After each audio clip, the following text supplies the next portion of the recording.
Today in New York, New York, a title 53 years in the making turned into an all-night street party, and 63 people ended up in the back of NYPD vans. I'm Dean Bark. Welcome to the City Report with Dean Bark, here in New York, New York. Let's open with the big one. Knicks championship celebration turns chaotic, leading to 63 arrests. The New York Knicks, the city's NBA team based at Madison Square Garden in Midtown, beat the San Antonio Spurs 94-90 for their NBA title since 1973. The celebration started Saturday night and bled into Sunday, with tens of thousands pouring into the streets around the Garden. The NYPD, the city's police department, reports 63 arrests tied to the festivities. Charges ranged from assault on officers to criminal mischief. Officials also logged incidents of violence, including a shooting and multiple stabbings, and say crowd conditions complicated response times. Despite the chaos, the city plans a ticker tape parade to honor the team. Parade logistics are being finalized, so expect street closures and heavy transit demand. Jubilation is not a license to treat Midtown like a demolition derby. For a fan base that has waited more than 5 decades, this win carries real weight, and generations of New Yorkers celebrated together. That unity is the upside. The downside is the violence that hijacked parts of the night. The takeaway: celebrate big, but plan bigger.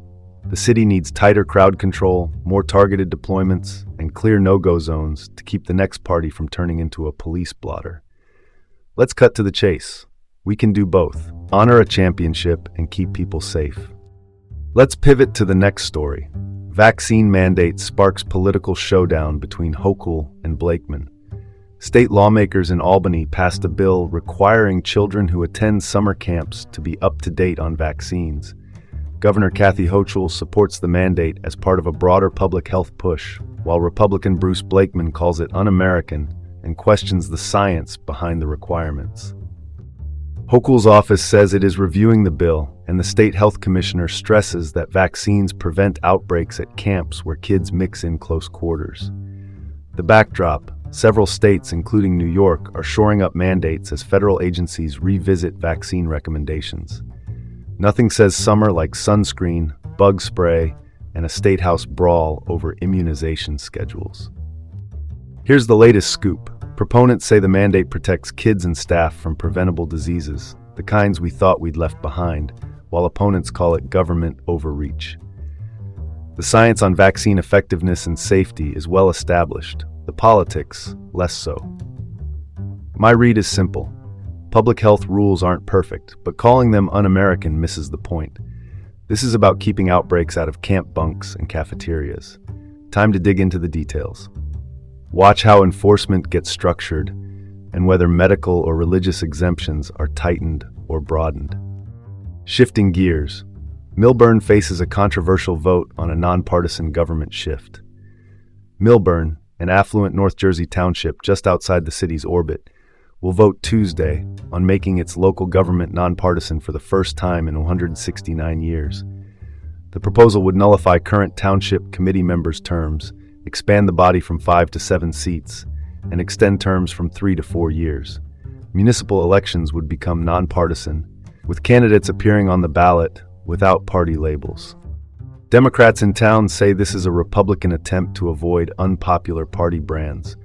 Republicans deny that and argue the change would improve representation and lower the temperature of local politics. The move comes after bruising fights over affordable housing, including opposition to a 75-unit project and attempts to block another on Main Street. Recent statewide races have been volatile, with Democrats and Republicans trading surprising results. Translation: the political winds have been swirling in the Garden State. There are disputed claims on both sides, including accusations about party switching and motives.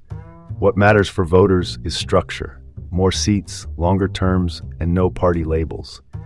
If it passes, several newly elected officials would have their terms shortened, and the entire slate would be re-elected under the new rules.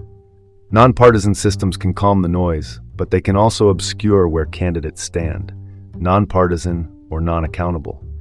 Voters will decide which non it is. Moving on, Rikers investigations leader's return sparks controversy with the union.